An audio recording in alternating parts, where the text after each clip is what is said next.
Marwar bulletin देखने वाले सभी दर्शकों को चंद्रमोहन कल्ला का नमस्कार, राम राम, निखम्मा गणिसा। आज राजनीति से जुड़ी खबर तो होगी, लेकिन एक ऐसी कहानी होगी जो चंबल के बिहड़ से संसद तक पहुंची थी। जहां आपने सही अनुमान लगाया, दस्यु सुंदरी फूलन देवी की वो कहानी जो दिल दहलाने वाली है और उसका अंत भी दिल दहलाने वाला हुआ। आइए फूलन देवी को लेकर के आज हम आपको पूरा विवरण, उसकी पूरी कहानी आपको दिखाने जा रहे हैं। एक ऐसी महिला डकैत जो भारतीय राजनीति की केंद्र बनी, जो चंबल के भीड़ों से निकलकर भारतीय संसद तक पहुंची, आज उसी की जानकारी आप तक पहुंचाकर उस महिला सांसद फूलन देवी को श्रद्धांजलि दे रहे हैं, जिसकी सांसद रहते गोलियां मार करके हत्या कर दी गई थी। आपको बता दें कि दस्यु सुंदरी फूलन देवी ने आत्मसमर्पण किया था। मध्य प्रदेश के एसपी राजेंद्र चतुर्वेदी ने तत्कालीन एमपी के सीएम अर्जुन सिंह से दावा किया कि वो डकैत फूलन देवी को आत्मसमर्पण करवा देंगे। 5 दिसंबर 1982 की रात थी जब चतुर्वेदी फूलन से मिलने गए।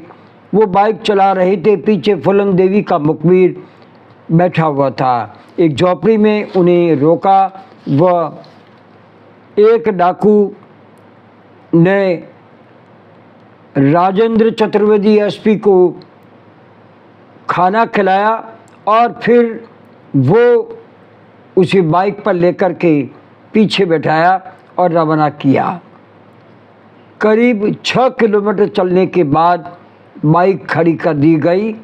फिर डकैत ने टॉर्च निकाली और घने पेड़ों के बीच जंगल के रास्ते जाने लगा। कड़ाके की ठंड थी और एसपी चतुर्वेदी भी काँप रहे थे।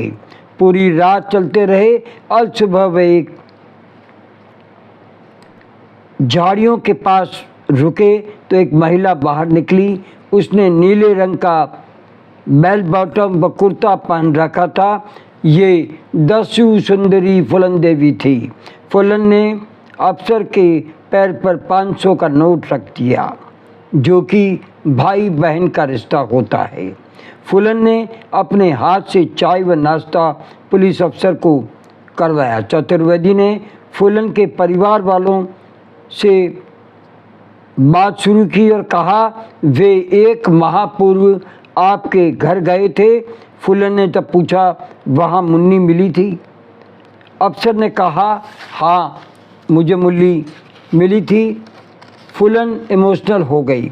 फूलन देवी ने पूछा, आप मुझसे क्या चाहते हैं? चतुर्वेदी ने कहा, आत्मसमर्पण। फूलन देवी गुस्से से आग बबूला हो गई, उसका चेहरा लाल हो गया। फूलन ने कहा, तुम्हारे कहने भर से मैं हथियार नहीं डालूंगी, मैं इसी समय तुम्हें गोली मार करके उड़ा सकती हूँ। फूलन के साथी मान सिंह ने समझाया और कहा, अफसर को ये सोच समझकर यहाँ आया है कि वो कुछ करेंगे।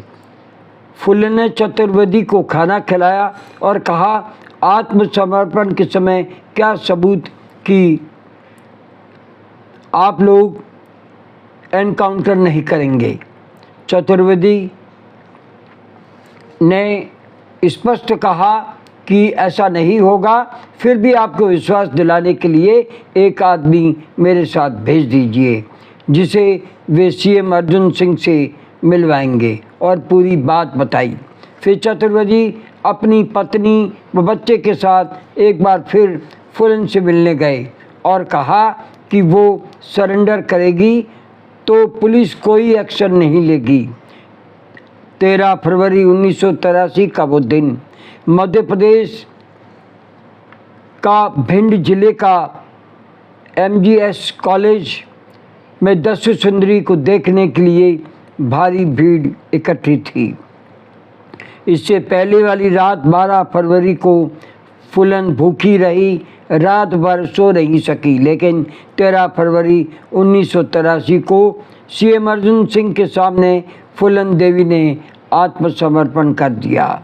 22 हत्याएं करने वाली फूलन को 11 साल की कारावास हुई। 30 उन्हें डकैती के मामले में भी सज़ा सुनाई गई। 1983 में यूपी के तत्कालीन CM मुलायम सिंह यादव ने पहल की और फूलन देवी पर लगे सभी मामले वापस ले लिए। फूलन 1994 में जेल से रिहा हुई और फूलन को समाजवादी पार्टी से जोड़ दिया गया। 1996 में वो सपा में शामिल हुई। 1996 में मिर्ज़ापुर से सांसद बनी, बिहार से निकलकर संसद तक पहुंच गई। 1998 में वो चुनाव हार गई, लेकिन 1999 में फिर चुनाव हुए, फूलन फिर सांसद बन गई। फूलन के आत्मसमर्पण के बाद बिहार के डाकू भी आत्मसमर्पण का सपना देखते हुए राजनीति में आने की सोचने लगे। आपको बता दें कि फूलन देवी जब 9 साल की थी तो उसके माँ बाप ने उसका विवाह एक 35 साल के व्यक्ति से कर दिया था। ससुराल में वह समाज में प्रताड़ित होने लगी और उसके साथ मारपीट होती और उसे भूखा रखा जाता। उसकी अस्मिता को बार बार नोचा गया। उसे निर्वस्त्र करके पूरे गांव में घुमाया गया। 7 दिन तक 30 लोगों ने उसके साथ में हैवानियत की।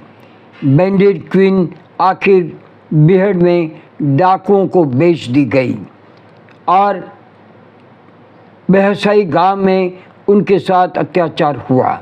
फूलन डाकुओं की सरदार बनी और उसी गांव के 22 ठाकुरों को कतार में खड़ा करके भून दिया गया। 14 फरवरी 1981 के दिन फूलन देवी ने अपना पहला बदला लिया था। 25 जुलाई 2001 को दिल्ली में फूलन देवी के संसदीय बंगले के सामने खड़ी वो जब टहल रही थी, उसको गोलियों से भून दिया गया।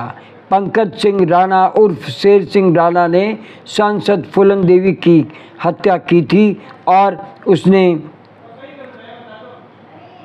पुलिस के सामने आत्मसमर्पण भी कर दिया था।